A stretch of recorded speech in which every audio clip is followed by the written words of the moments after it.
যে কোনো আইসিসি ইভেন্টে বোর্ডগুলোর দল জমা দেওয়ার একটা ডেডলাইন থাকে, আবার সেটা পরিবর্তনের সুযোগও পায় সবাই। নিয়ম মেনে নির্ধারিত সময়ের মধ্যেই স্কোয়াড ঘোষণা বা প্রকাশ করে অধিকাংশ দেশ। তবে কোনো কোনো বোর্ডের নাটক চলতেই থাকে, সেগুলোর মধ্যে অন্যতম পাকিস্তান ক্রিকেট বোর্ড। এবার যুক্তরাষ্ট্র ও ক্যারিবীয় দ্বীপপুঞ্জে অনুষ্ঠেয় টি-20 বিশ্বকাপেও একই দশা। ডেডলাইন পেরিয়ে গেলেও দল দিতে পারেনি পিসিবি।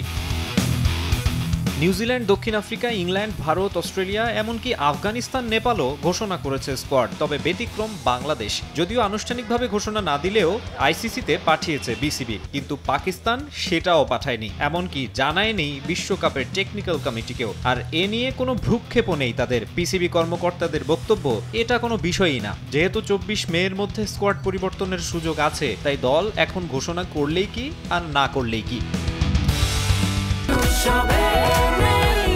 বৈশাখে বাংলামি অফার 99 টাকায় 3 জিবি বাংলালিংক। এই কালক্ষেপণের পক্ষে যুক্তিও রয়েছে পাকিস্তানের। বেশ কিছু ক্রিকেটারের ফিটনেস নিয়ে নাকি শঙ্কা আছে। মোহাম্মদ রিজওয়ান, আজম খান, ইরফান খান নিয়াজি, হারিস রৌফদের কন্ডিশন মনিটর করছে পিসিবির মেডিকেল বিভাগ। যদিও কিছুদিন আগেই ঢাকঢোল পিটিয়ে অ্যাবোটাবাদে কাকুলের আর্মি ক্যাম্পে ফিটনেস নিয়ে কাজ করেছেন পাকিস্তানি ক্রিকেটাররা। ফিটনেসের উন্নতির জন্য আয়োজিত ওই ক্যাম্পের হার্ড ট্রেনিং এর সঙ্গে মানিয়ে নিতে নাকি সমস্যায় পড়তে হয়েছে তাদের।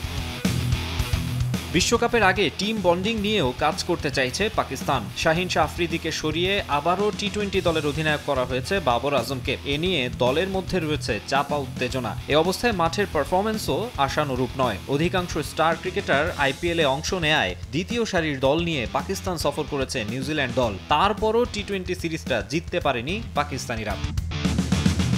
বিশ্বকাপের আগে রয়েছে আরও 2 সিরিজ। চলতি মাসে আয়ারল্যান্ড ও ইংল্যান্ড সফরে যাবে বাবরের দল। এরই মধ্যে ইউরোপ ট্যুরের জন্য 18 সদস্যের টিম অ্যানাউন্স করেছে পিসিবি। দলে ফেরানো হয়েছে হারিস রৌফ, হাসান আলী ও আগা সালমানকে। বাদ পড়েছেন উসামা মির ও জামান খান। 22 মে ইংল্যান্ডের বিপক্ষে প্রথম টি-20-র পর বিশ্বকাপের দল ঘোষণা করবে পাকিস্তান। তার আগে খেলোয়াড়দের ফিটনেস, ফর্ম আর টিম কেমিস্ট্রি পর্যবেক্ষণ করবেন নির্বাচকরা।